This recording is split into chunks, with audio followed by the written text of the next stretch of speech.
Hi, that's me. I didn't really have much prepared because Nisha texted me this morning and asked if I could come talk, but I'll talk still. So yes, I'm an undergraduate. I'm currently majoring in chemistry and minoring hopefully in math, but we'll see how that goes. So being a pre-med, when you're in high school, saying that you're pre-med versus when you're in college are like two completely different things. When you get to college, it kind of hits you like a storm. You're kind of like, whoa, wow, this is actually really, really hard, and you're not expecting it. Because you're in all these hard classes where the averages in the classes are low B's, C's, and you're expected to get A's, and it's really hard.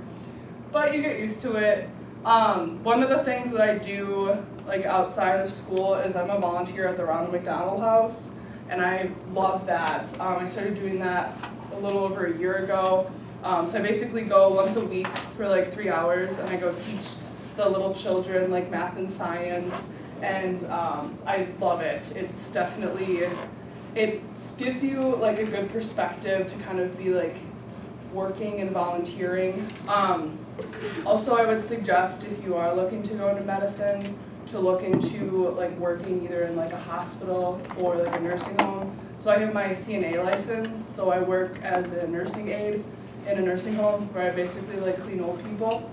But it's really good experience because you get really close to them, but then they die, but then you have to get used to that, and I think that will prepare me when I go into medicine. So I would suggest I know medical scribes, you still go through training, but you don't have to necessarily get a license.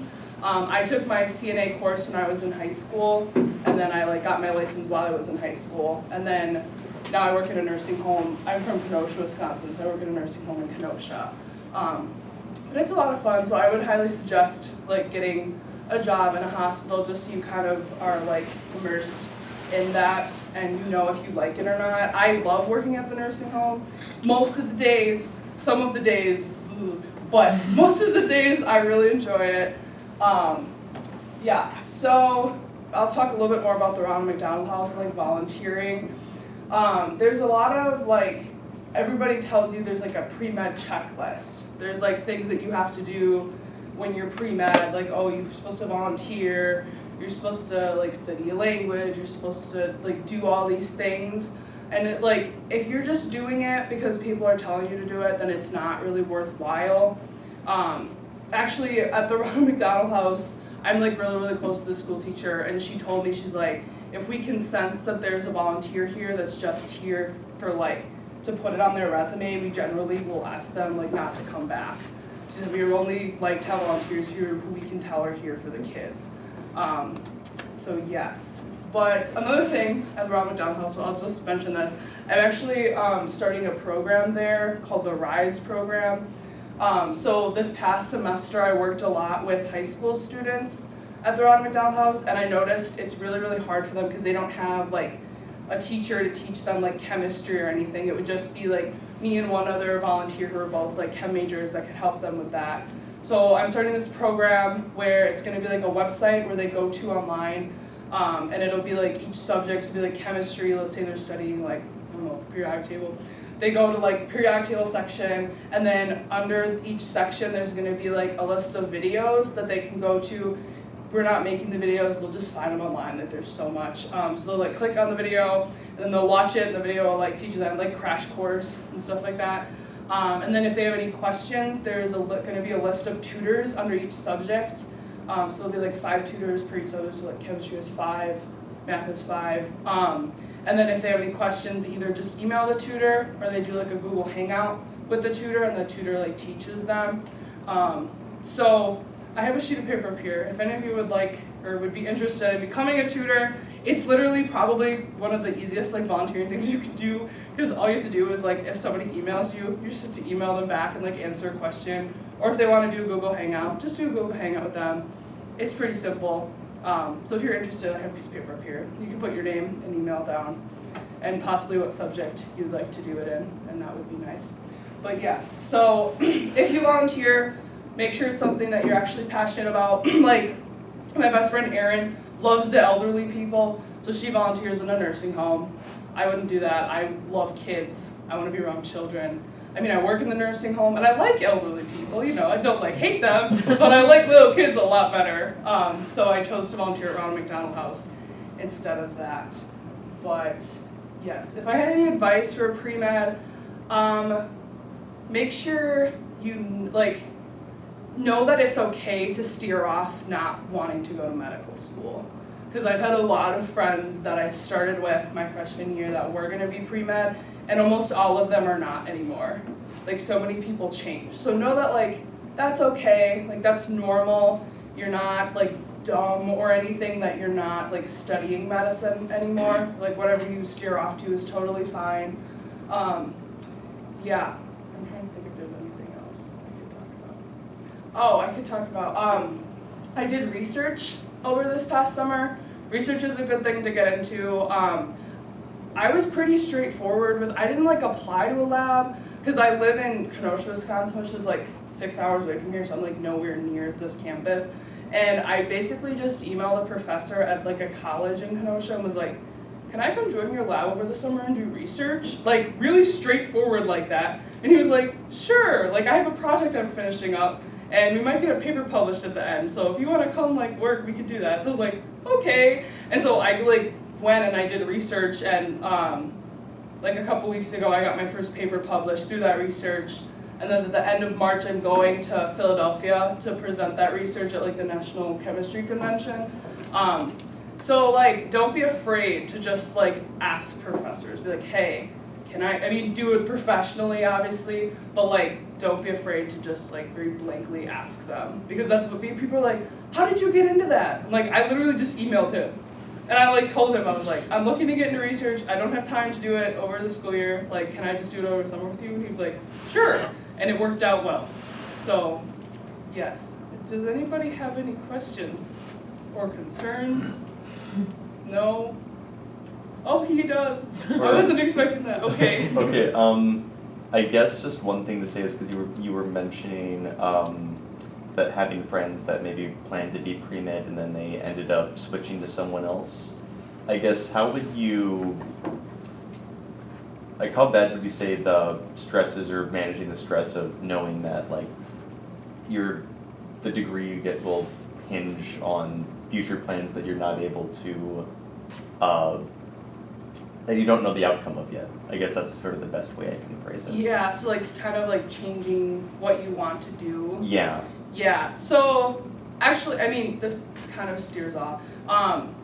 So when I came here, I was admitted into CLA because when I applied to Minnesota, I wasn't expecting to come here at all. I literally was like, I'm not going to that school, I'm just gonna put my application in. And when I saw CSE and CLA, I had no idea what that meant. I thought CSE meant I was gonna be studying chemical engineering. So I picked CLA, because I was like, oh, I don't want to do that. And then I came here and I was like, oh, CSE is the hard one. I really wanted to get into CSE. So I was going to transfer, but then my advisor kept telling me, she's like, no, you should stay in CLA and study a language. Because if you know a language going to medical school, that's going to set you apart. And I was totally against it. I was like, no, I really don't want to study a language. I took German for 3 years in high school. Honestly, I kind of hated it. I didn't like it at all. But I was like, okay, whatever. So I was like, if I was able to do German, I was able to start in German 3, and then I had to take it for 2 semesters. So I was like, okay, I'll just study German, whatever, it's fine. And then over the summer, I was sitting there and I was like, you know what? I just really, really don't want to do that. I didn't want to study German. And you will just kind of know, if you don't want to do it. So then I had a friend who was in a similar situation that I was in, and she decided to study American Sign Language. ASL, hi guys. Yes, so I was like, oh, that actually might be pretty cool, to learn sign. So I went into the scheduled folder, and they had 1 spot left out of the whole program because it is pretty popular and it fills up right away. So I got the spot for a Tuesday night class that has 5-hour lectures on Tuesday nights. It's rough. I'm in it again this semester and I have it tonight. It's fine, you get used to it. So I was like, okay, I'm gonna study sign language, we'll see how it goes. I got there on the first day, and I didn't realize, but every single professor in the ASL department is deaf, and none of them talk. So I walked in the first day of class and I sat down and I was like, and I remember like looking at the girl next to me and I was like, our professor's deaf. I was like, oh no. Like I freaked out. They had an interpreter come for the first half an hour of the first day. Interpreter left, that's it. The whole entire class is taught in sign language. So that, like, it's been weird because I, like, was so against taking a language, and I would say deciding to study sign language is probably one of the best decisions I've ever made. Like, I love it.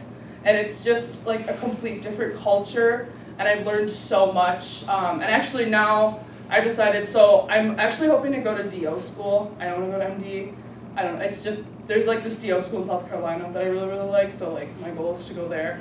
But my goal is to become a pediatrician, and then I want to specialize in children that are deaf, and then I want to be able to like sign with all of my patients and like really force that they like study sign language and that they know sign language. And then also after the like 4th semester of ASL, you're not completely fluent, but you're fluent enough to be able to like take your interpreter's exam and get that license. So my goal is after my 4th semester of ASL, I want to go my senior year. So I'm a sophomore now, so this will be the end of my junior year. But my first semester of my senior year, I really want to go to Gallaudet University in Washington, D.C. and do a semester there, which is the all-deaf university.